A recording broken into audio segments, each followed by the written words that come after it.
परसों। 7 धातु है, तो उन धातुओं को कौन-कौन से महाभूत से वो धातु बना है, उसकी चर्चा सबसे पहले होनी चाहिए, है ना? तो नोट करिए, रस धातु जल महाभूत से, रक्त धातु जल और अग्नि, इसको नोट करिए। मांस धातु पृथ्वी, मांस धातु पृथ्वी, कुछ लोग पृथ्वी जल भी बोलते, लेकिन ज्यादातर मांस धातु को पृथ्वी महाभूत से मानते। मेद नेक्स्ट धातु है मेद, तो मेद धातु जो है पृथ्वी और जल। उसके नेक्स्ट धातु है अस्थि, तो अस्थि धातु जो है वायु और आकाश। इसको नोट करिए क्रमशः। मज्जा, मज्जा धातु शुक्र, मज्जा धातु का संबंध जल महाभूत से है और शुक्र का संबंध जल से है। और स्त्रियों के संबंध में शुक्र का संबंध जल और अग्नि, क्योंकि तेज भूता है आर्तव।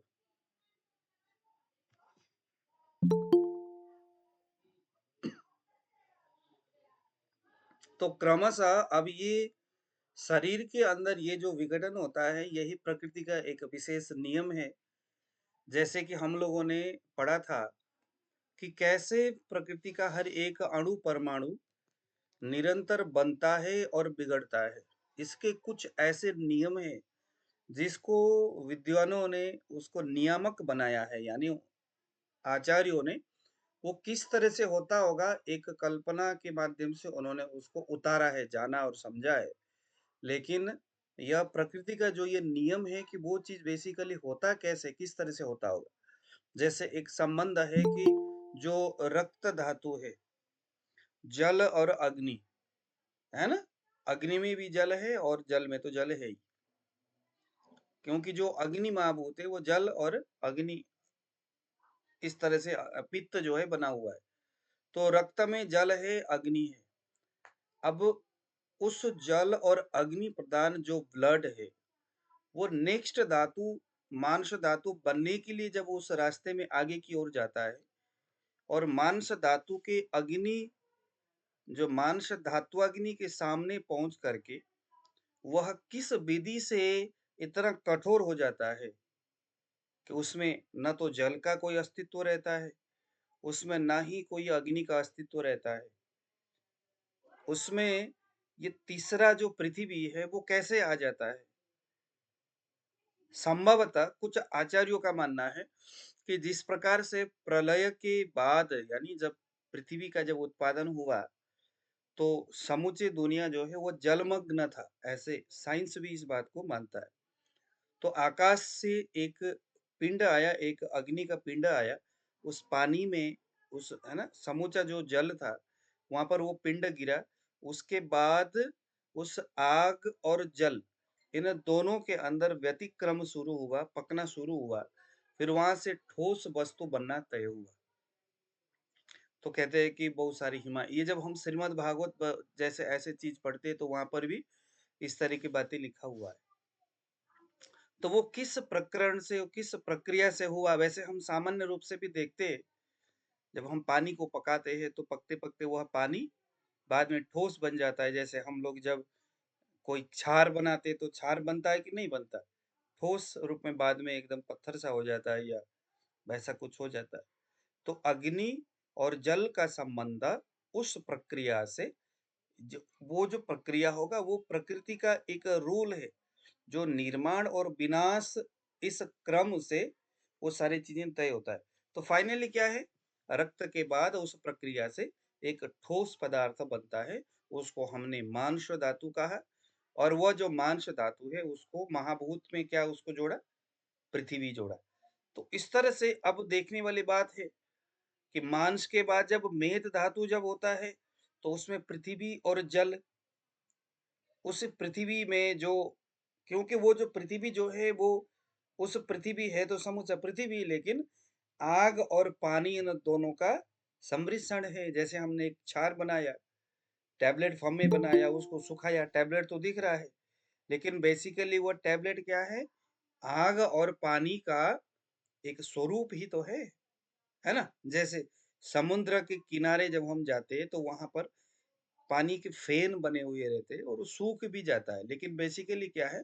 वो है तो पानी का ही एक अंश। तो प्रकृति के इस निर्माण और विनाश का ये जो चक्र है, उसके तहत फिर उस मांस से बाद में जल तत्व फिर अलग हो जाता है।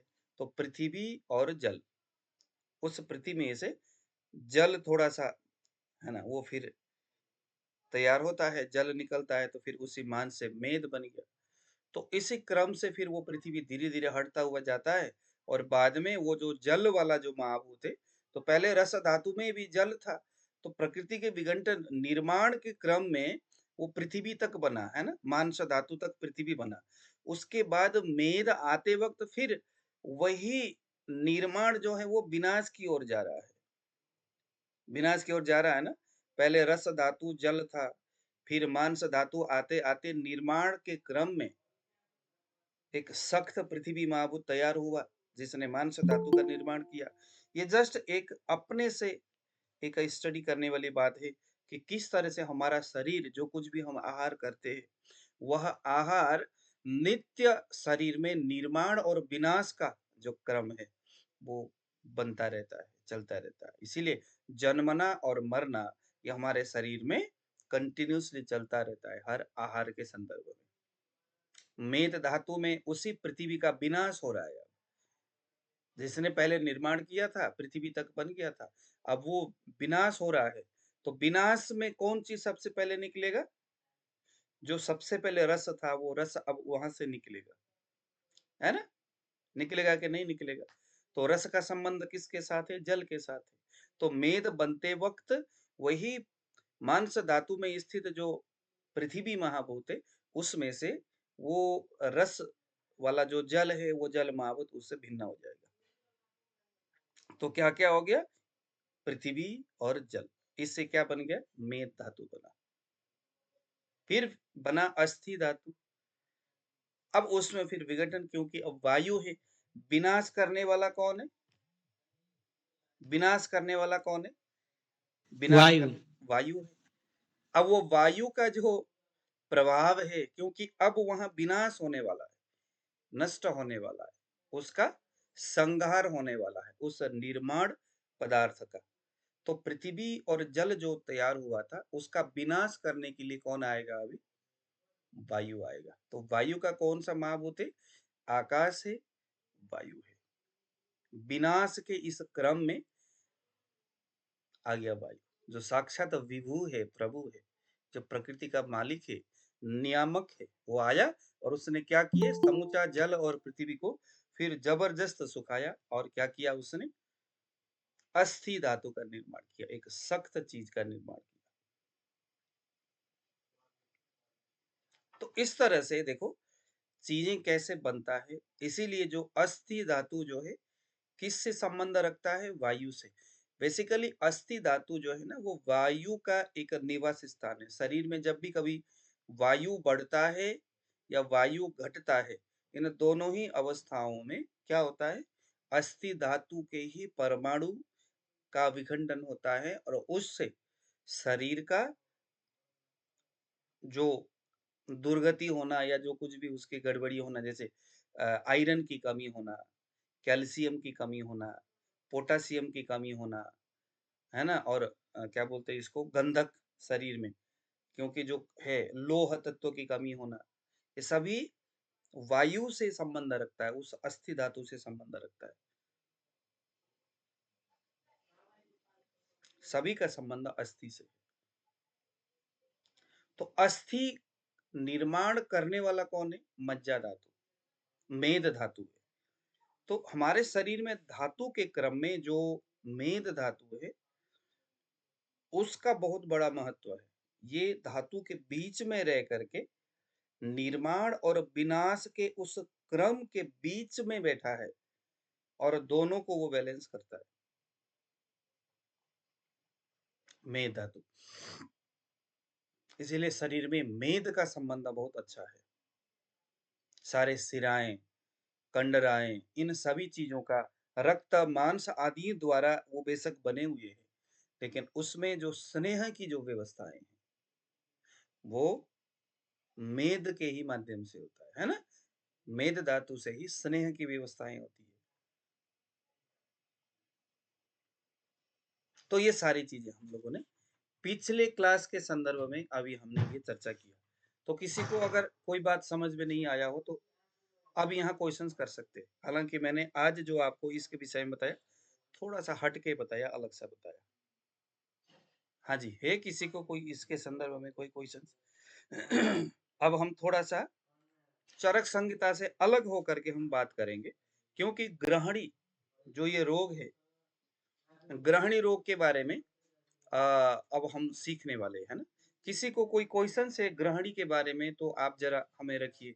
कोई ऐसा है आप में से जिनको ग्रहणी क्या चीज है पता नहीं है? कोई है ऐसा जिसको ग्रहणी रोग के बारे में मालूम ही नहीं? जी गुरु जी, ग्रहणी कहते किसे हैं गुरु जी? हाँ,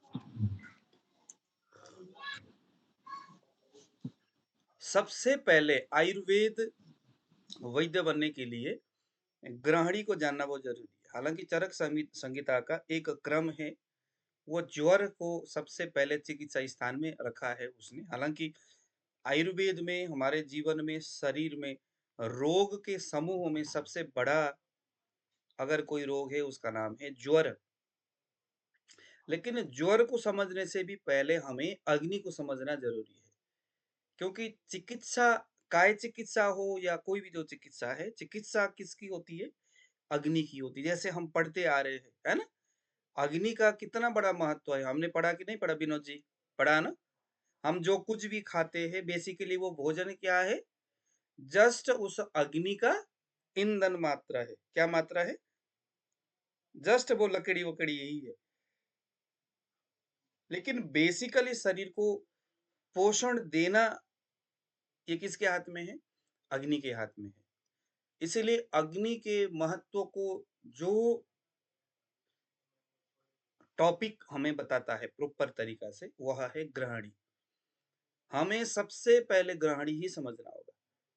तो मैं आपको आपको मैंने एक सूत्र भेजा था, आपने देखे होंगे उस सूत्र को। आपको मैंने व्हाट्सएप में भेजा है, देखिए जरा। उस सूत्र को पढ़ेंगे, उसके बाद फिर हम आगे बढ़ेंगे। ओके?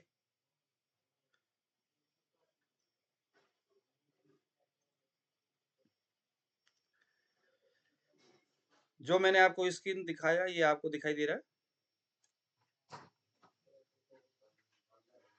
स्क्रीन दिखाई दे रहा है? एकदम ध्यान से सुनिएगा, ठीक है? इसको ध्यान से सुनेंगे, क्योंकि इसको समझना बहुत जरूरी है। मैं सभी श्लोक को पढ़ूंगा नहीं, मतलब मैं थोड़ा सा इसके हिसाब से आपको मैं बताऊंगा कि बेसिकली ग्रहणी क्या है और इसको कैसे समझना चाहिए।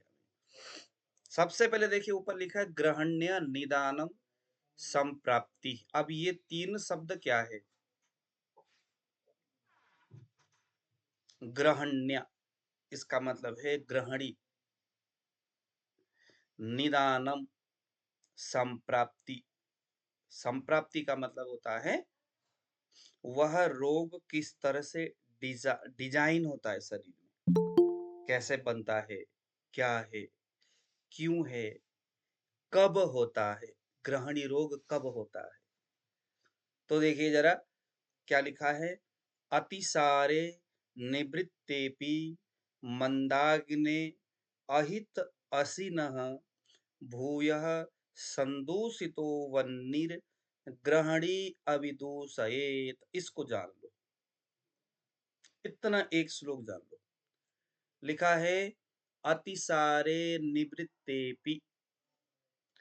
अतिसार के नष्ट होने पर भी, इसका मतलब होता है आपके पास एक पेशेंट आया और उसको डायरिया हो गया, लूज मोशन हो गया, बार बार अभी भी हो रहा है, शाम को भी हो रहा है। या अतिसारे इस शब्द का अर्थ सिर्फ लूज मोशन से ही नहीं है। इसने कहा लूज मोशन जैसे जिसका संबंध अग्निमांद्य से है। अग्निमांद्य से होने वाले तमाम रोगों के निवृत्त वह रोग आपने किन्हीं कारणों से, किन्हीं तरह के ट्रीटमेंट से आपने उसको ठीक किया। मान लीजिए आपके पास एक पेशेंट आया, कहा महाराज बहुत ज्यादा डायरिया हो रहा है, कुछ दो। आपने उसको कुछ टैबलेट दे दिया, कुछ दवाई दे दिया, अरे मजा आ गया भाई, डायरिया मेरा ठीक हो गया, अब होता ही नहीं है। मैं एक चीज आपको उदाहरण देता हूँ। मेरी बहन, मेरी छोटी वाली बहन, उसको शरीर में बहुत ज्यादा चर्म रोग था, बहुत ज्यादा जगह जगह उसके इचिंग वगैरह होता था, कुष्ठ जैसा उसको था। तो मैं उसको कहा कि भाई ऐसा ये कुष्ठ रोग है, तो इसमें उसको मैंने बताया कि भाई ऐसे ऐसे चीजें करना है, ऐसे ऐसे दवाई लेना है। तो अब उसको मैंने एक महामंजिष्ठारिष्ट उसको पकड़ा दिया। कहते अरे तो भाई ये तो बहुत ज्यादा कड़वा है, ये वो है करके उसको कहती 2 दिन उसको वमिट ही आ गया उसको खा के। तो आयुर्वेदिक दवाई से इतना नफरत उसको, या जो भी है, एलोपैथिक दवाई टैबलेट्स खाने की आदत है। तो मैं कहा यार इसका तो बनेगी नहीं। चलो वो कहते हैं कि कुछ भी ऐसा कर जिससे कि ये इचिंग होना बंद हो जाए, खुजली बंद हो जाए। तो फिर मैंने उसको कुछ क्रीम बना के दे दिया। वो क्रीम का योग मेरे वेबसाइट में लिखा हुआ है, आयुष योगी में। क्रीम बना के दे दिया। उसने 1-2 महीने तक लगाती रही क्रीम। बाद में उसका कुष्ठ उसका ठीक हो गया पूरी तरह से। शरीर में कहीं पर भी खुजली होना बंद हो गया। बहुत बुरा हाल था। 2-3 महीने तक उसने इस्तेमाल किया, बंद हो गया। बंद हो गया कम से कम भी 3 या 4 महीने तक बंद हो गया। अब उसको रक्तज गुल्मा हो गया, एंडोमेट्रोसिस हो गया। क्या हो गया? रक्तज गुल्मा। किसके संबंध क्या है उसका? रक्त के ही साथ है। अब चूंकि कुष्ठ रोग का संबंध भी रक्त के साथ है और इस रोग का संबंध भी रक्त के साथ है। अब शरीर ने क्या किया कि वो त्वचा के माध्यम से दूषित रक्त बाहर निकल रहा था। हमने उस त्वचा में दूसरे आयुर्वेदिक चिकित्सा को किए बगैर, उसका जो root of line of treatment है, विधि पूर्वक किए बगैर हमने सिर्फ पेस्ट लगाने के लिए दे दिया, लेप लगाने के लिए क्रीम दे दिया। तो क्रीम ने क्या बोला कि भाई ऐसा है तो अंदर जो मर्जी कर, लेकिन त्वचा से बाहर आना बंद हो जाए, यही हमने कहा। तो उसने त्वचा से आना बंद किया कि हमने वो रोटी उसको बंद कर दिया। अब कहीं ना कहीं तो जाएगा ही, वो कहाँ जाएगा? जैसे किसी का ब्लड प्रेशर हाई है, ब्लड प्रेशर हाई है, तो और एसजीओटी एसजीपीटी बहुत ज्यादा बढ़ा हुआ है और उसके वजह से ब्लड प्रेशर हाई है। डॉक्टर के पास गया, ब्लड प्रेशर का मेडिसिन खाया, ब्लड प्रेशर तो डाउन हो रहा है, लेकिन लीवर में या स्प्लीन में बढ़े हुए रक्त के उस भार को शरीर कहीं ना कहीं तो एडजस्ट कर ही रहा होगा, है ना? कहाँ जाएगा? क्योंकि समन चिकित्सा तो है ही नहीं वो। शोधन तो उसमें तो डिटॉक्सिफिकेशन तो हो नहीं रहा है, जड़ से तो चीजें मिट नहीं रहा है। जो बढ़ा हुआ था उसको हमने घटाया, बेसिकली पूरी तरह से तो गया नहीं, गायब नहीं हुआ। ऐसा तो नहीं कि वो दवाई खाया हमने तो शरीर से उसकी सारे जड़ नाल ही सब खत्म हो गया होगा। तो शरीर क्या करता है? बढ़े हुए ब्लड प्रेशर को बढ़ाने वाला वो जो चीज है रक्त के अंदर, वो वैसी चीजें उसको क्या करता है? दीवारों में ले जा करके चिपका देता है। चल भाई साइट हो जा। वो दवाइयां क्या करता है? उसको क्लीन कर देता है। और अनुलोमन तो करेगा नहीं, क्योंकि अनुलोमन करना हमारे आयुर्वेद में कॉन्सेप्ट है। आयुर्वेद में क्या है? पहले उसको मूर्छित करना है, उसके बाद स्नेहन आदि करके उसको अनुलोमन करके फिर बाहर निकालना है। बट एलोपैथ में तो है ही नहीं। एलोपैथ मेडिसिन ने क्या किया? ब्लड से उस टॉक्सिन को निकाल करके दीवारों में चिपका दिया। आलो जी, अब ब्लड निकल रहा है। जब ब्लड में वो चीज है ही नहीं, उसको वहां से हटा के दीवारों की ओर चिपका दिया, तो जब दोबारा जब ब्लड में हम उस चीज को जब देखते हैं तो क्या होता है? ऐसे ही डायबिटीज में भी, हाँ जी, इतना डायबिटीज था, लेकिन डायबिटीज अब कहीं गया, कहाँ गया? वो दवाई खाने से उस दवाई ने ऐसा क्या किया होगा कि जो कल तक बढ़ रहा था आज वो कंट्रोल में दिख रहा है। तो वो मेडिसिन क्या करता है? मेडिसिन उसके उस ब्लड से उस टॉक्सिन को अलग करता है और दीवारों में चिपका देता है, या इधर उधर कहीं उसको छुपा देता है कि चलो ब्लड में वो चीजें ना आए। इतने शातिर काम होता है एलोपैथिक दवाइयों से में। और वो फिर बाद में वही चीजें संप्राप्ति के रूप में एक है ना, स्थानिक जो समस्या है वहां पर फिर कुछ और रूप में वो बढ़ जाता है। तो उसने क्या किया मेरी बहन के उस केस में, सारे के सारी चीजें धीरे धीरे धीरे धीरे वह जो दूषित रक्त है उसके रक्तज गुल्म के रूप में जो है गर्भाशय के आसपास में आकर के वो चिपकने लगा। दवाइयों ने क्या किया, उसको उधर की ओर साइड कर दिया एक जगह। तो अब आकर के ये, अब इस रोग का संबंध उसी त्वचा रोग से, कुष्ठ रोग से, अब ये रक्तज गुल्म का संबंध उसी कुष्ठ से है। जब तक हम कुष्ठ के ऊपर काम नहीं करेंगे तब तक ये ठीक नहीं होगा। अब डॉक्टर जो है इसको रक्तज गुल्म की दवाइयां देने के लिए तो मुझे कहती है कि इसकी दवाई दे दो। अगर मैं इसका दवाई दे भी दूंगा, जैसे मैंने आप लोगों को बताया था ना, मैंने कौन सा वाला वाला कल परसों जो मैंने आपको एक योग बताया था, सुनो ही छार वाला, जो मैंने बताया था ना, चने का चना वाला, तो वो इतना जबरदस्त है कि 2 महीने तक कंटिन्यूसली अगर कोई भी खाएगा तो एंडोमेट्रियोसिस जो है पूरी तरह से कंप्लीटली ठीक हो जाएगा। लेकिन फिर बात वही है, ठीक हो जाएगा का मतलब वो उस संप्राप्ति को वहां से बाहर निकाल देगा, लेकिन वही चीज शरीर के अंदर बना हुआ है तो फिर कहीं और घूम करके किसी और जगह जाएगा और वहां पर कोई और नाम वाले रोग करेगा। तो यहाँ पर देखो, ग्रहणी रोग का बेसिकली मतलब क्या है बताया कि अतिसारे, यानी डायरिया हो या मंदाग्नि से बवासीर हो। पहले किसी को बवासीर था, उसको पूछना चाहिए, उसको डायरिया होता था उसको पूछना चाहिए, उसको बुखार होता था क्या उसको पूछना चाहिए, उसको पहले कुछ होता था, है ना। अब ग्रहणी रोग में एक स्पेशल बात देखो, निवृत्तेपि, अतिसार रुक गया, कुछ न कुछ, जैसे अब उस मेरे बहन के केस में मैंने उसको दवाई दिया, दवाई लगाया, रुक गया, लेकिन उसने खाने पीने वाली चीजों को उसने परहेज नहीं किया। अब ग्रहणी रोग में यहाँ पर ये यही बताता है, अतिसार रुक गया, दवाई खा के रुका या अपने आप रुक गया, किसी भी तरह से रुक गया। अतिसारे निवृत्तेपि, निवृत्तेपि का मतलब है छूट जाने से, बंद हो जाने से, ठीक हो जाने पर भी, मंदाग्ने, उसका अग्नि मंद ही था। अतिसार तो ठीक हो गया, बवासीर तो ठीक हो गया किन्हीं दवाइयों से, बुखार तो ठीक हो गया किन्हीं दवाइयों से, लेकिन अभी मंद अग्नि बरकरार है, अग्नि उसका ठीक नहीं हुआ है।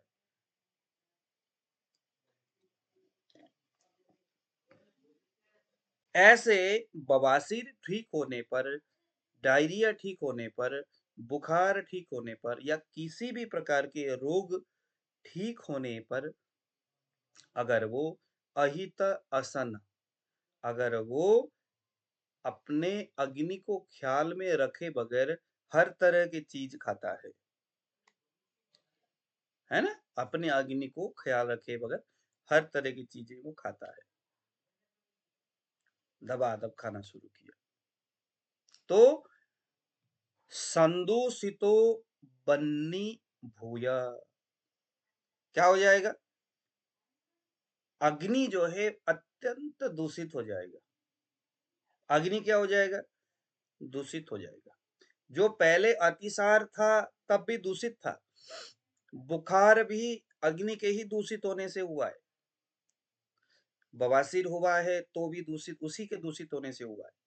लेकिन ग्रहणी कब हुआ, कहते हैं कि वो जो पहले दूषित होकर ये सारे रोग हो गया वो तो ठीक है, शरीर उसको झेल लेगा, उसके बाद भी झेलेगा, लेकिन कहते हैं कि उसके ठीक होने के बाद भी अगर रोगी अपने खाने पीने वाली चीजों को सही नहीं रखता है, जब मर्जी आया जो मर्जी आया वो सारी चीजें खाना शुरू किया, मर्ज मर्जी खाना शुरू किया, तो बन्नी संदूषितो भूया, बन्नी यानी अग्नि, संदूषितो यानी कि अत्यंत सम्यक रूपेण दूषितो। देखो, सम यह एक उपसर्ग है, यहाँ इसने लगाया इस बात को निश्चित करने के लिए कि भैया अब आपका अग्नि अत्यधिक दूषित हो चुका है, दूषित हो गया या हो जाएगा। तो ऐसे अग्नि के दूषित होने के परिणाम से अब जो होगा उसे ग्रहणी कहेंगे। आया समझ में? यानी अगर कोई पेशेंट आया है, अगर आपके पास कोई पेशेंट आया है, उस पेशेंट को ज़रूर यह क्वेश्चन करना चाहिए कि भई आपको पहले कभी मेडिसिन लेने की ज़रूरत पड़ी, आप किसी मेडिकल स्टोर में गए किसी चीज़ को लेकर के, कब गए? मान लीजिए कि कोई आदमी आज से 10 साल पहले गया, तो उस व्यक्ति के रोग का मूल जड़ वहाँ से जोड़ो। उसके बाद वो कहाँ गया, क्या खाता था, कैसे पीता था, कैसे रहता था, कितने दिन तक दवाई चला, क्या समस्या हुआ, जोड़ते हुए आओ। और उसका संबंध उसके बाद क्या उसका आहार-विहार अग्नि के विपरीत था, फिर वहाँ से क्या होगा, तब भी अगर ऐसे जैसे कहते हैं ना कि वो काल का 4 घंटी सुना है आप लोगों ने? किसी ने सुना है तो बताइए?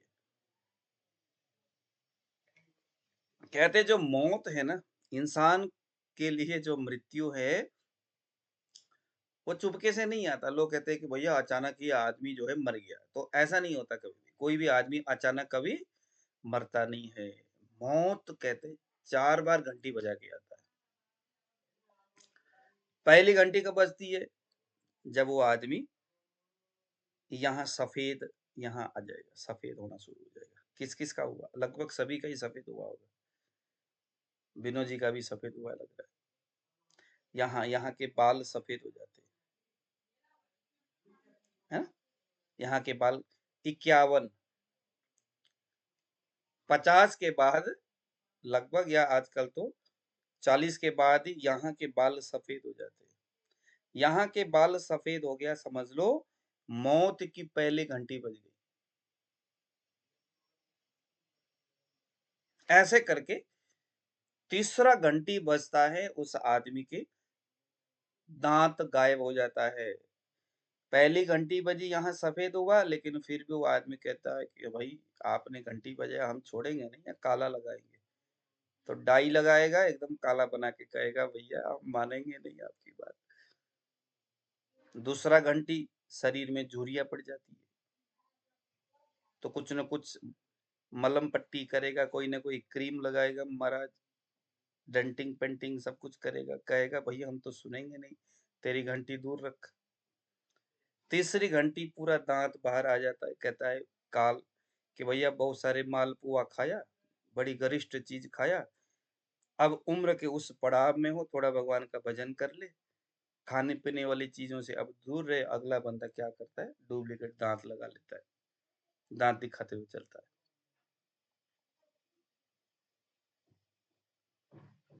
फिर चौथी घंटी बजती है, फिर वो ऐसी बजती है कि फिर दोबारा 5वीं फिर कभी बजती नहीं है, उसकी मौत हो जाती है।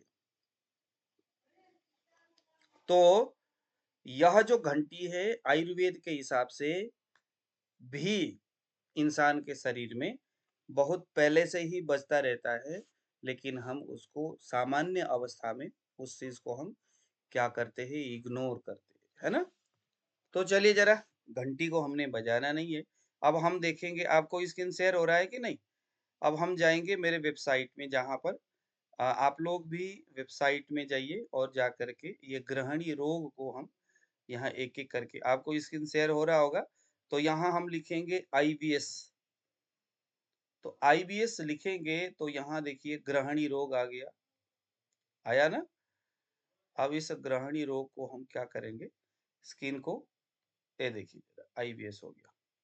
अब ये सामान्य रूप से क्योंकि इसको मैंने बहुत बढ़िया ढंग से इसको यहाँ पर सजाया हुआ है, तो आप लोगों को ये चीज़ें समझ में आ जाएगी प्रॉपर। बहुत बढ़िया समझ में आएगा आपको, है ना?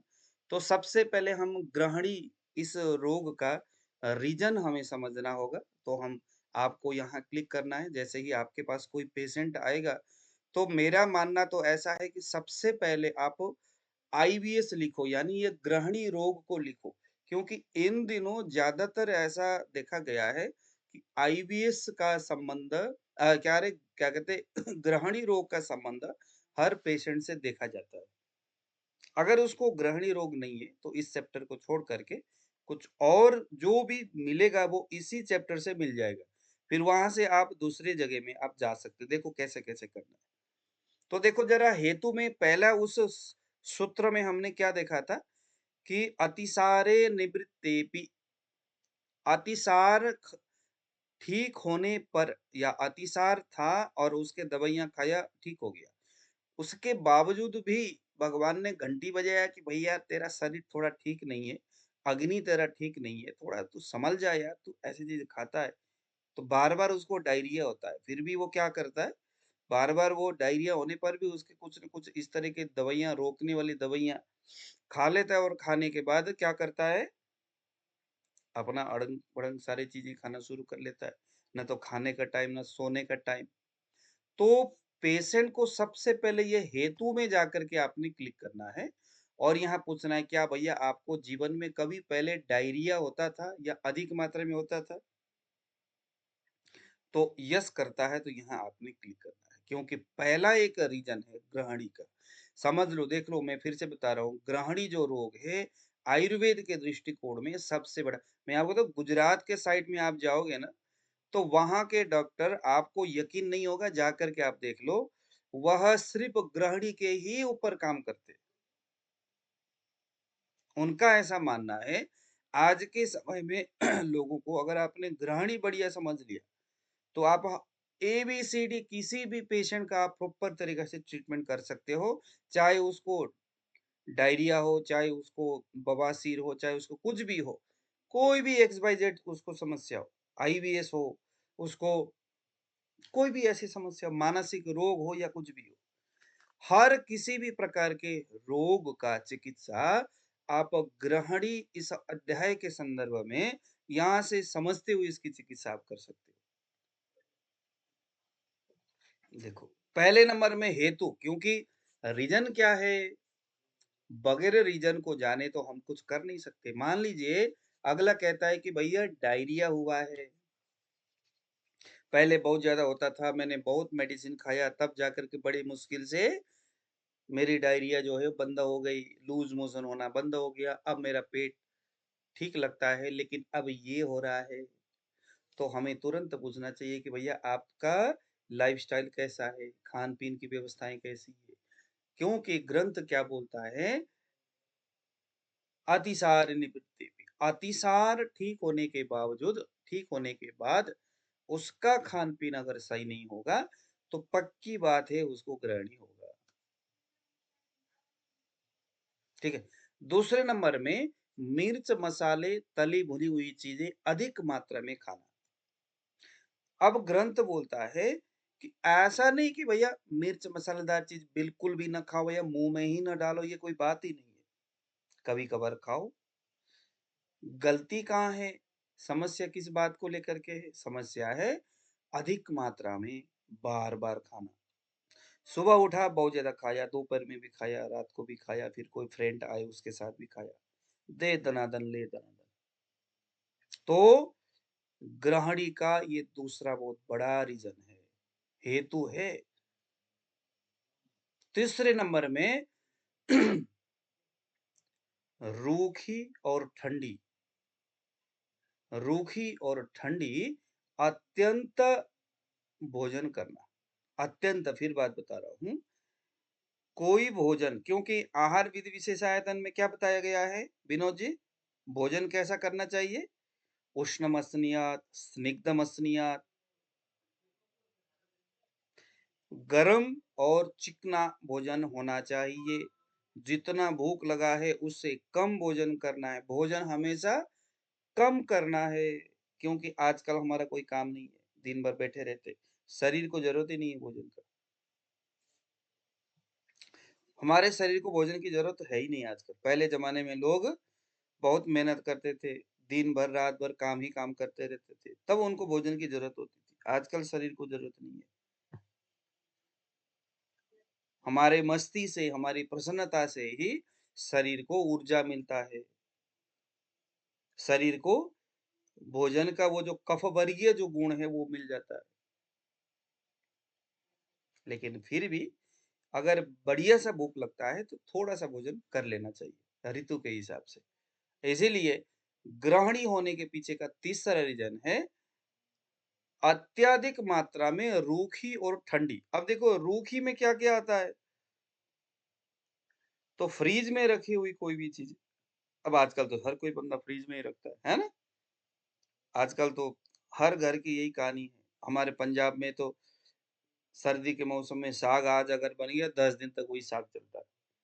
आयुर्वेद क्या बोलता है? एक बार बना हुआ, गरम किया हुआ भोजन को दोबारा गरम नहीं करना चाहिए। लेकिन हाल क्या है? भाई टाइम है नहीं। लेडीज़ को गवर्नमेंट अपना जॉब करने के लिए जाना है। तो पता नहीं फ्रिज में कितने दिन पुराना सड़ा-गला सा फ्रिज क्योंकि वो सड़ने नहीं देता, गलने नहीं देता। जैसे एलोपैथिक दवाई इंसान के शरीर को बर्बाद कर रखा है, ऐसे ही फ्रिज ने भी हमारे भोज्य पदार्थों को बर्बाद कर रखा है। वो उसमें से बदबू आने नहीं देता, उसमें से उसको सड़ने नहीं देता है वो फ्रिज। लेकिन अंदर उसके अंदर उस अन्न का, उस आहार का अंदर जो उसकी प्रक्रिया जो चल रहा है, सड़ने की प्रक्रिया जो चल रहा है, गलने की जो प्रक्रिया चल रहा है, वो बरकरार है, दिखता नहीं है। जैसे कोई एक परिवार में एक दुखी पुरुष अपने मन में दुःख तो है, लेकिन दूसरों को देख कर के वो उसको दबा लेता है कि यार अगर मैंने दिखा लिया, तो बच्चे और परेशान हो जाएँगे। तो फ्रिज के अंदर रखा हुआ उस आहार का भी कुछ वैसे ही हाल होता है। तो फ्रिज में रखी हुई कोई भी भोजन, है ना? और ठंडी चीज़ें निरंतर इस तरह से अधिक मात्रा में करना, ग्रहणी रोग का एक बहुत बड़ा रीज़न है। चौथा रीज़न देखो ज़रा, लैट्रिन और पेशाब आने पर उसको अधिक देर तक रोक करके रखना, ये पहली बात है। दूसरे नंबर में पेशाब अधिक मात्रा में आया है, उसको रोक करके पानी पीना और लैट्रिन अधिक मात्रा में आया है, बहुत लैट्रिन का बहुत ज़्यादा फ्रेश है, लेकिन वो कुछ रोटी खा रहा है। जैसे अक्सर ऑफ़िस में रहने वाले लोगों में ऐसा देखा गया है। बहुत ज़्यादा पेशाब आ रहा है, अब काफ़ी दूर है जैसे लेडीज़ के संदर्भ में, क्योंकि मेरे पास ऐसे एक लेडीज़ आई थी बहुत पहले, उसको अभी सीवियर कॉन्स्टिपेशन। अब उसमें दिक्कत क्या थी मैंने देखा वो ब्यूटी पार्लर में काम करती है और उसका वो लेडीज़ है और ऐसे जगह में उसका दुकान है जहाँ से उसका घर भी काफ़ी दूर है। तो घर भी नहीं है तो आस-पास में कोई बाथरूम वगैरह है ही नहीं। बेचारा पेशाब आ जाए तो बस दबा कर के रखती थी और वहीं चाय पीना, वहीं कहीं करना। एक बार दबा लिया वो यूरिन फिर ऊपर की ओर आता है अपना उसका प्रेस होता नहीं है, एक लिमिट एक समय तक ही रहता है। तो ऐसा करके उसने शरीर को सत्यानाश किया, उसको थायरॉइड हो गया, पता नहीं क्या-क्या चीज़ें हो गया, शरीर में स्वेलिंग होना शुरू हो गया।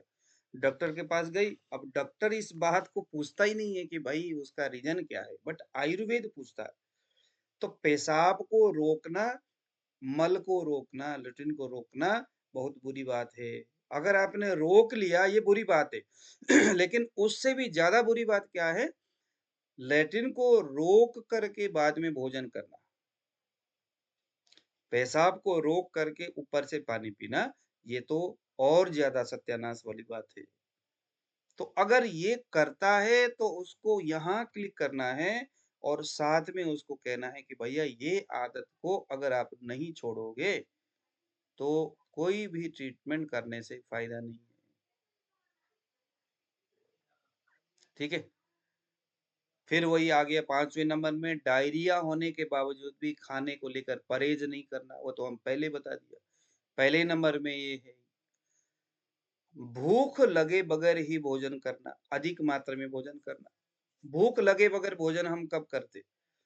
हमारे इंडिया में तो अक्सर ये होता है कि सुबह हम उठे, ब्रेकफ़ास्ट करने की आदत है ही। अब देखो दूध सुबह चाय पीना यह भी एक भोजन है, क्योंकि दूध, फल, फ्रूट ये सभी क्या है? आहार के रूप में, है ना? दुग्ध आहार, फलाहार बोलते हैं, वो आहार है। दूध हो गया, फल फ्रूट हो गया, पानी हो गया, सभी आहार के कैटेगरी में आता है। तो ख़ैर पानी तो नहीं आता, दूध हो गया, फल फ्रूट हो गया, ड्राई फ्रूट हो गया, सारे आहार की कैटेगरी में आता है। तो एक बार अगर हम मुँह खोल कर के मुँह के अंदर कुछ चीज़ डाल देते हैं, तो हमारे शरीर में हमारा शरीर क्या सोचता है बेसिकली हमारा शरीर सोचता है कि हाँ भाई भोजन का टाइम हो गया। अभी आपने भोजन किया, तो वो क्या करता है इंसुलिन को छोड़ देता है। डायबिटीज़ के संदर्भ में एक डॉक्टर महाराष्ट्र में है वो, उनका नाम नाम मैं उनका भूल गया। तो उनका ऐसा कहना है कि बेसिकली इंसुलिन इंसान के शरीर में कम बन रहा है, ऐसा डॉक्टर बोलते हैं। वो कहते हैं कि वो बिल्कुल उल्टा बोलते हैं, बल्कि होना ये है, ऐसा हो रहा है, इंसान बार-बार भोजन करता है और प्रत्येक भोजन के 45 मिनट के बाद उस अंतराल में इंसान के शरीर से एक बार इंसुलिन टपकता है, तैयार होता है। एक बार त अब वो बार-बार खाता रहेगा, तो बीटा सेल से इंसुलिन बार-बार बनता रहेगा, टपकता रहेगा। इतना ज़्यादा उस इंसुलिन वह स्रोतस जिन्हें हम कह सकते हैं ना, इंसुलिन जिस रास्ते से होते हुए गुज़रता है, जो उसका चैनल है, क्योंकि इंसुलिन क्या है? एक प्रकार का धातु के अग्नि है ना? मेद धातु का जो अग्नि है, वह इंसुलिन है। तो उसका जो चैनल है पूरा भर जाता है, बार-बार खाने से इंसुलिन बार-बार आ रहा है। वो इतना भर जाता है कि है ना? एकदम अटस-मटस हो जाता है वो आगे-पीछे, एकदम सारविहीन, नालायक, किसी काम का नहीं। ऐसा इंसुलिन वो हो जाता है। अग्न्याशय धीरे-धीरे कमज़ोर हो जाता है, अधिक मात्रा में हो गया। जैसे एक आदमी है, उसका 1 बच्चा है, तो उसको तो सँभाल सकता है वो आदमी, लेकिन वो 50 बच्चे तैयार कर ले, बैठे-बैठे, देखते-देखते ही कुछ सालों में, तो क्या करेगा वो? 50 बच्चे, कपड़े तक भी वो खरीद करके 50 बच्चों को इकट्ठे अगर वो गरीब हो जाए तो। तो ऐसे हमारा बीटा सेल कमज़ोर हो जाता है, धातु के अग्नि की जो व्यवस्था है वो गड़बड़ा जाता है।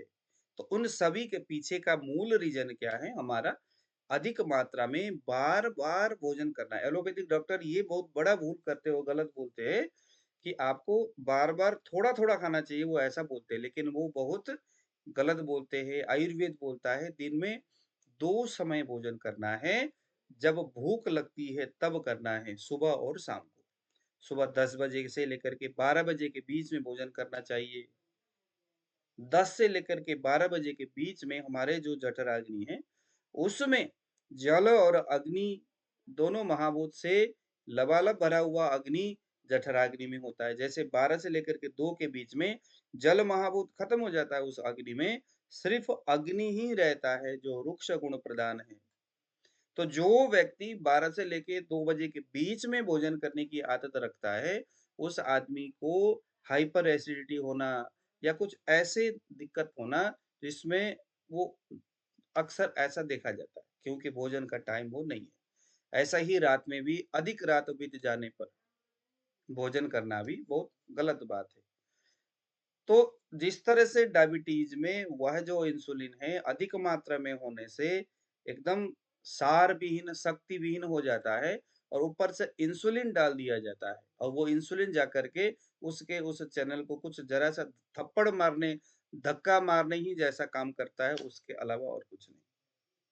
क्योंकि बाकी के अंदर का जो चेतना विहीन जो इंसुलिन रहता है, जिसको अग्नि जागृत करने की सामर्थ्य नहीं रहता, तो बाहर से थोड़ा-सा डाल दिया जाता है। अब देखो, अगर कोई आदमी पहले से ही आलसी है और उसको कह दिया जाए, "भैया आप बड़े आलसी हो गए, आराम करो, आपकी कोई ज़रूरत नहीं है, हम ऊपर से आपको एक काम करने वाले आदमी रख देंगे।" तो वो आदमी तो और आलसी हो जाएगा, वो कहेगा, "वाह! हमारा मज़ा आ गया, मैं तो और आनंद से सो जाऊँगा।" सोते-सोते उसका जीवन ही बर्बाद। उसको न तो अब उठना आएगा, न कुछ करना आएगा। इसीलिए परमानेंटली इंसुलिन के ऊपर डिपेंडेंट होना किसी भी डायबिटीज़ पेशेंट को फाइनली क्या है, उसके लिए अर्थविहीन है। गलत है, ऐसा नहीं होना चाहिए। इंसुलिन के ऊपर डिपेंडेंट नहीं होना चाहिए। बेशक अगर आपका डायबिटीज़ लेवल बहुत बढ़ा हुआ है, तो उसको बढ़ने दो कुछ हद तक, कोई दिक्कत नहीं है।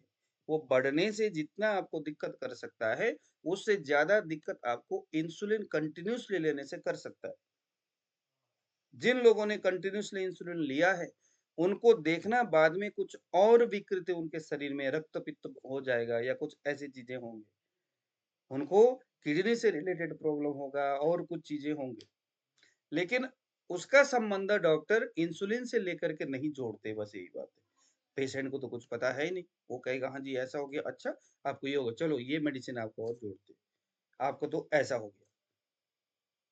लेकिन उसका संबंध उस डॉक्टर के उस किए कराए उस गलती की वजह से ऐसा वो लोग नहीं मानते। बट आयुर्वेद बोलता है कि शरीर को उसके हद में रहने देना चाहिए।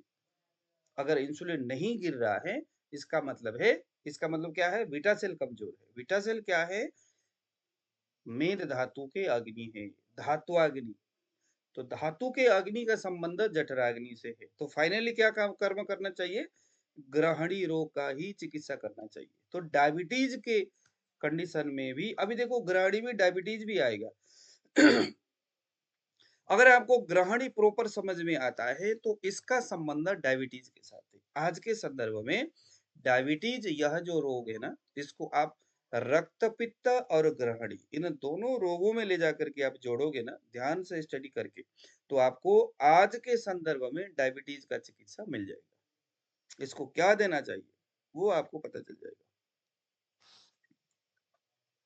आज के संदर्भ में आयुर्वेद को लेकर के हमारे सबसे बड़ी भूल ये होती है, पेशेंट एलोपैथिक नाम वाले रोगों को लेके आता है और उसी नाम वाले चीजों को हम आयुर्वेद के ग्रंथ से ढूंढते हैं। हाँ जी, अच्छा आपको डायबिटीज हुआ है, डायबिटीज का मतलब प्रमेह, प्रमेह में जाकर के ढूंढते हैं कि क्या दवाई लेना चाहिए।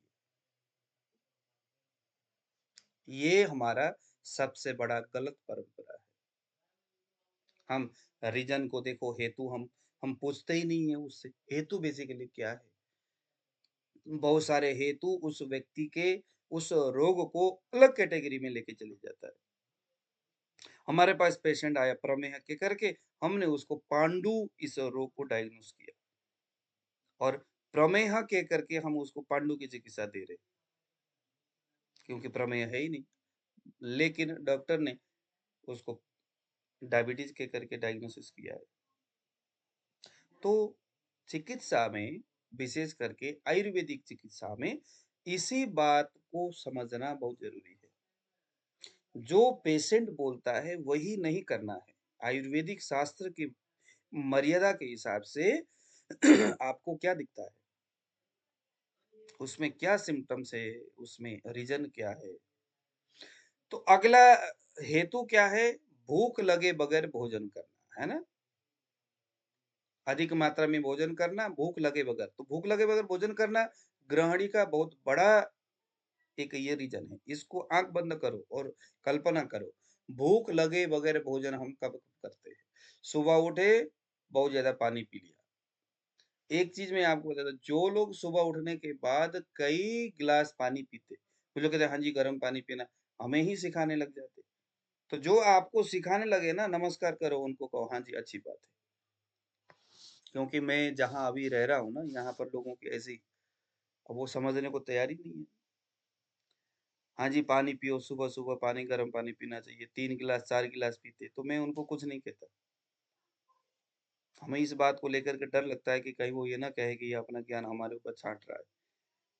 आयुर्वेद में बड़ा ये सख्त बात है कि हम हर किसी को समझा नहीं सकते, हर किसी को बुझा नहीं सकते। जो हमारे पास आता है, इस चीज को समझने के लिए हम उसको समझाएंगे कि भाई ये चीज जो आप कर रहे हो वो क्या चीज है। सुबह उठ करके पानी पिए बगैर लेटिन नहीं आता। यह कॉन्सेप्ट, यह संदर्भ कहाँ है? ग्रहणी में है, अजीर्ण में है। अजीर्ण रोग का एक बड़ा हेतु है कि बगैर पानी पिए, बगैर तंबाकू खाए, बगैर बीड़ी पिए, बगैर सिगरेट पिए, बगैर चाय पिए, बगैर कुछ खाए, उस व्यक्ति को लेटिन नहीं होता। किसी किसी को पेपर पढ़ने की बड़ी आदत होती है, बगैर पेपर पढ़े। अब आप में से भी अगर मैं क्वेश्चंस करूं, तो किसी न किसी में कुछ न कुछ ये आदत जरूर है। तो जिस किसी में भी ये आदत है, उसको आप ग्रहणी ही समझ लो और ग्रहणी समझ के उसकी चिकित्सा करके देखो एक बार। मैं नहीं कह रहा हूं ये बात। देखो ये जो लिखा हुआ है ना वेबसाइट में, ये सभी मनगढ़ंत नहीं है, ग्रंथ के हिसाब से लिया हुआ है। भूख लगे बगैर भोजन करना या कुछ भी खाना, ये गृहिणी को निमंत्रण देने वाली बात है। तो सुबह के चाय पीना हो या सुबह के पानी पीना हो या सुबह के ब्रेकफ़ास्ट करना, आयुर्वेद में ब्रेकफ़ास्ट का कोई कॉन्सेप्ट नहीं है। आयुर्वेद तो सीधा कहता है भैया, सुबह जो है आपको गरिष्ठ भोजन करना है। सुबह का भोजन क्या होना चाहिए? गरिष्ठ। दोपहर का भोजन एकदम कमज़ोर, शाम का भोजन बहुत ज़्यादा कमज़ोर, क्योंकि शाम के बाद सूर्यास्त हो जाएगा। ग्रहणी में स्थित उस अन्न का डाइजेस्ट करने वाला कौन है? दोपहर का सूर्य, क्योंकि सूर्य तेज का कारक है और चंद्रमा कफ का कारक है। तो अग्नि का संबंध चंद्रमा के साथ नहीं है, सूर्य के साथ है। तो सूर्य के रहते-रहते ही आपके पेट में वो चीज़ जानी भी चाहिए, डाइजेस्ट भी होनी चाहिए। इसके संदर्भ में पुराने ज़माने में लोग बीमार इसीलिए नहीं पड़ते थे क्योंकि तब लाइट का व्यवस्था नहीं था। लोग कहते थे भैया सूर्य के रहते-रहते उजाला होते-होते भोजन करके निपटाओ, नहीं तो बाद में अंधेरे में क क्या कौन बनाएगा, कौन खाएगा? तो कम से कम लगभग लगा लो साढ़े 6, 6 साढ़े 6 बजे 6 बजते-बजते तो लोग अपना भोजन करते थे। लोग क्या करते हम ही करते थे बचपन में। हम लोग ही ऐसे करते थे। लाइट होती नहीं थी गाँव में। 6 बजे काम खत्म, छुट्टी खाना खा कर के। फिर उसके बाद शाम को गप्पे मारना हो या कहीं जाना हो, किसी को काम करना हो या कुछ भी करना हो, तब तक तो 3-4 घंटे में पच जाता है। क्योंकि कुछ भी हम व्यवहार करते हैं, उससे वायु बढ़ता है। बढ़ने वाला वायु हमारे शरीर में स्थित अग्नि को जगाए रखता है, क्योंकि कर्म करने वाला, गति करने वाला, गतिमान क्या है? वायु। लेकिन अगर हमने 10 बजे भोजन किया, 11 बजे, 12 बजे भोजन किया, उसके बाद सो गए, क्या हो जाएगा? अग्नि का संबंध है ही नहीं, ना तो सूर्य का संबंध है। उस भोजन को कौन डाइजेस्ट करेगा? सो गए तो कफ जग गया, क्योंकि निद्रा का संबंध कफ के साथ है। किसके साथ है निद्रा का संबंध? कफ के साथ है। जितने भी निद्रा कारक चीजें हैं, क्या वो दूध कहूँ, क्या वो शतावरी कहूँ, क्या वो अश्वगंधा कहूँ, क्या जो निद्रा कारक है, देखो वो सभी कफ को बढ़ाने वाली है। इसलिए निद्रा का संबंध कफ के साथ है। जिसको पहले से अजीर्ण है, ग्रहणी है, उसको भूख कम लगती है। अगर वो रात में 10-11 बजे के बाद या 9 बजे के बाद, 8 बजे के बाद भोजन करता है, समझ लो उसका ये बहुत बड़ा हेतु है। दोपहर में जो बार-बार भोजन करता है, ग्रहणी रोग में भोजन का बहुत बड़ा लोचा रहता है। इसीलिए भोजन को लेकर के हमें बहुत ज़्यादा रहना है। अत्यधिक व्यायाम करना और पैदल चलना, ये ग्रहणी रोग का देखो जरा, ये छुपा रुस्तम। हम कहते हैं ना व्यायाम करना, पैदल चलना, लेकिन ग्रंथ में लिखा हुआ है कि अत्यधिक व्यायाम करने से शरीर में रुक्ष गुण प्रधान वायु बढ़ता है। अत्यंत पैदल चलने से शरीर में रुक्ष गुण प्रधान वायु बढ़ता है। और यह बढ़ा हुआ वायु अग्नि स्थान में जाकर के अग्नि को मंद करके आम को उत्पादन करता है, और वो बाद में फाइनली ग्रहणी रोग को उत्पादन करता है।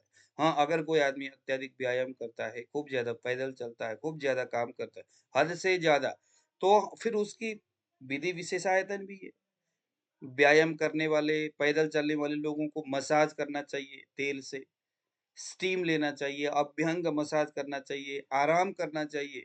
ये उस व्यायाम और अत्यधिक पैदल चलने से होने वाली शरीर के इस रूक्ष गुण प्रधान इस वायु को वो कंट्रोल करता है।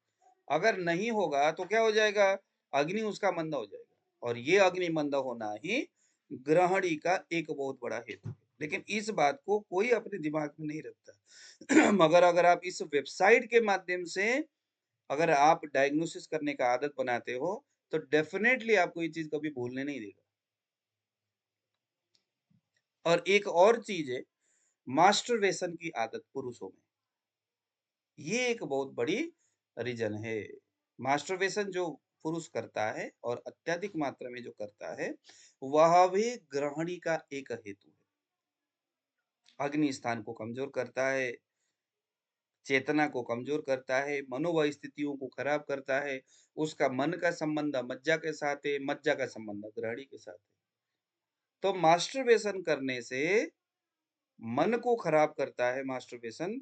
मन का संबंध मज्जा के साथ है, मन का संबंध ग्रहणी के साथ है डायरेक्टली। ग्रहणी में है अग्नि और यह तो रोग है ग्रहणी। तो ये कुछ स्पेसिफिक ये रीजन है ग्रहणी रोग का। अब उसके बाद आता है पूर्व रूप। अब ये जानना बहुत जरूरी है। पूर्व रूप का मतलब क्या है? अभी ग्रहणी हुआ नहीं है, अभी पेशेंट आपके पास इन हेतुओं के साथ आपके पास आता है। अब देखो, चिकित्सा करने के लिए ना हमें इस अवस्थाओं को समझना है कि हमें ग्रहणी की चिकित्सा करना है या दोषों की चिकित्सा करना है। मैंने क्या बोला अभी समझ में है आपको? देखो, अगर पेशेंट आपके सामने पूर्व रूप अवस्था में आता है तो चिकित्सा हमें दोषों की करनी है। जैसे मैं बताता हूँ, आपके पास पेशेंट इन इन हेतुओं के साथ आकर के बोलता है, सर मुझे ना बार बार दिन में प्यास लगता है, शरीर में वीकनेस बहुत ज्यादा है, पेट में गुड़गुड़ गुड़गुड़ करके आवाज आता है, अत्यधिक आलस्य, अरुचि, उसको रुचि नहीं है खाना खाने में, भोजन करने में मन नहीं होता और खट्टी डकारे आता है। इन सिम्टम्स को ध्यान से देखो जरा। इन सिम्टम्स को लेकर के आपके सामने पेशेंट आता है इन हेतुओं के साथ, इन रीजन के साथ, तो आपको चिकित्सा क्या करना है? पेट में गुड़गुड़ आवाज आता है, चिकित्सा क्या करना है? तो पेट में गुड़गुड़ आवाज आना, ये ग्रहणी के साथ जोड़ करके देखना है भाई, आने वाले समय में इसको जल्दी ग्रहणी होने वाला है, अग्नि स्थान से रिलेटेड समस्या होने वाला है, पेट में से आवाज आ रहा है। चिकित्सा क्या करनी है? ग्रहणी रोग की चिकित्सा समझ करके दोषों की चिकित्सा करना है। तो दोष तो आपको पता ही है, नाड़ी में हमने पढ़ाई है, कफ है, पित्त है, वात है। कौन सा दोष है? कफ है, तो कफज चिकित्सा करना है। आहार विधि विशेषायन के हिसाब से आहार के बारे में बातें देखना है कि भाई उसको खाने पीने वाली चीजों को सेट करो। आप यहाँ पर ग्रहणी की चिकित्सा भी आप करा सकते हो। कफज है तो कफज ग्रहणी, पित्तज है तो पित्तज ग्रहणी। वैसे ग्रंथकार बोलते हैं यहाँ पूर्व रूप अवस्था में अगर पेशेंट आता है तो हमें चिकित्सा दोषों की करनी है, दोषों के विपरीत चिकित्सा करनी है और उसकी जो लाइफस्टाइल है उसको सेट करना है। तो ये पूर्व रूप अवस्था की बात है। फिर से बता रहा हूँ, बार बार प्यास लगना, अधिक मात्रा में प्यास लगना ग्रहणी होने वाला है। शरीर में बल की हानि होना, खाता तो बहुत कुछ है, बहुत सारी चीजें खा रहा है, ये भी खाता है वो भी खाता, लेकिन फिर भी वीकनेस हो रहा है, कमजोरी हो रही है। आंतों में, पेट में गुड़गुड़ आवाज आना, अत्यधिक आलस्य होना, भोजन में कोई रुचि नहीं है, खट्टी खट्टी डकारे कभी कभी आना, ये सभी क्या है? ग्रहणी का पूर्व रूप अवस्था है। आपके सामने ऐसे बहुत सारे पेशेंट आ सकते हैं, समझ लेना। ग्रहणी की पूर्व रूप अवस्था, अभी तक भी आपको ग्रहणी बेसिकली है क्या चीज कंफ्यूजन होगा, वो हम धीरे धीरे आपको हम यहाँ से समझाते हुए जाएंगे। ठीक है, अब यहाँ हम आगे सिम्टम्स में। तो ये सिम्टम्स हम इसको हम परसों देखें क्योंकि थोड़ा लंबा कॉन्सेप्ट है ये, क्योंकि ग्रहणी के ऊपर हम कुछ अच्छा फोकस करेंगे, ज्यादा हम समझेंगे दोषों के हिसाब से, धातुओं के हिसाब से, आहार विहार के हिसाब से, हेतुओं के हिसाब से किस तरह से ग्रहणी शरीर में तैयार होता है, उसको हम बाद में समझेंगे, पढ़ेंगे, जानेंगे। ठीक है ना? तो ये हमारी आज की बातें हैं। इसको आप लोग वेबसाइट में जाइए, आईबीएस लिखिए और कौन कौन से हेतु है उसको आप देखिए। अगर आपने सब्सक्रिप्शन लिया हुआ है वेबसाइट का, तो वहां से भी आप उसका क्या क्या ट्रीटमेंट होगा, उससे रिलेटेड क्या क्या। मन का संबंध ग्रहणी से कैसे है? मन का संबंध मज्जा धातु के साथ है। मन का संबंध मज्जा के साथ है। मन का संबंध कैसे है, इसको भी हम इसी ग्रहणी रोग अध्याय में ही इसको हम जानेंगे। लेकिन इतना समझ लो, जो वो मनोवह स्रोतस है ना, उस स्रोतस का संबंध ओज से है। मन का संबंध ओज से है। किससे है मन का संबंध? मन का भोजन है ओज। क्या है मन का भोजन? ओज है। और ओज का संबंध धातुओं से है। उनमें से भी जो जिसमें अधिक मात्रा में स्नेह होगा, स्नेह किससे है, किसमें है? मज्जा, जो मज्जा है वही स्नेह है। मज्जा में है ना स्नेह। आशा जी। जी गुरुजी। हाँ, जो स्नेह है वो मज्जा में है और मन का संबंध ओज से है और ओज का संबंध स्नेह से है। तो मज्जा का संबंध किसके साथ है? स एव तो मज्जाधरा कला, जी, समझ अग्निधरा में आ कला के गया, हाँ? समझ में आ गया। हाँ, मज्जाधरा कला का संबंध अग्निधरा कला के साथ है। ये आपसी भाई-बंधु है ये दोनों। अगर अग्नि स्थान खराब हो गया तो मज्जा स्थान, अगर किसी आदमी के पेट से जुड़ी हुई समस्या है, तो तुरंत उसका याददाश्त की कमी होना शुरू हो जाता है। पित्त धरा कला का मतलब होता है पित्त धरा कला का मतलब होता है जो हमारे शरीर में पित्त को धरा यानी धारण करता है। धरा मीन्स धारयति, उसको जो धारण करने वाला है वो धरा है। धारयति थी धरा, जो धारण करता है ना? तो अग्नि धरा कला ग्रहणी, यह त्वचा का पंचम स्थान है, वो हम खैर बाद में समझेंगे। तो जो अग्नि स्थान है उसका संबंध मज्जा से है, मज्जा का संबंध स्नेह से है, स्नेह का संबंध ओज से है, ओज का संबंध मन से है, ओज मन का भोजन है। मन का संबंध हमारी इंद्रियों से है ना? मन का संबंध है ना इंद्रियों से, है कि नहीं बताओ? आंख जो है, आंख हो गया, कान हो गया, नाक हो गया, ये हमारी जो ज्ञानेंद्रिय है, इन बाहरी विषयों के साथ इनकी गति है। तो ये सारी चीजें डायरेक्टली और इनडायरेक्टली हमारे शरीर में बाहरी प्रकृति का संबंध हमारे शरीर के अंदर की प्रकृति के साथ रहता है ना? कोई है ऐसा जिसको आज की क्लास समझ में नहीं आया हो? अगर नहीं आया तो इसको रिपीटेडली आप इसको स्टडी करते रहिए, सुनते रहिए, बार-बार सुनेंगे तो प्रॉपर आज का तरीके क्लास से। बहुत अच्छा रहा हाँ, गुरुजी। यहाँ से उधर जितने क्लासेस सभी अच्छे होंगे, क्योंकि नहीं, अब ये भी हम बहुत मूल अच्छा है। टॉपिक में आ गए ना अब। यहाँ से उधर कोई भी क्लास को छोड़ना नहीं है, यहाँ से उधर हर क्लास को अटेंड करना है और लेकिन हर क्लास इसके को साथ बढ़िया सुनना चिकित्सा है, भी बढ़िया बताते याद। जाइए। हाँ जी? इसके साथ चिकित्सा भी बताते जाइए। हाँ, चिकित्सा तो बताएँगे ना, अभी तो चिकित्सा चिकित्सा स्थान है तो यहाँ सारे चिकित्सा ही होता रहेगा।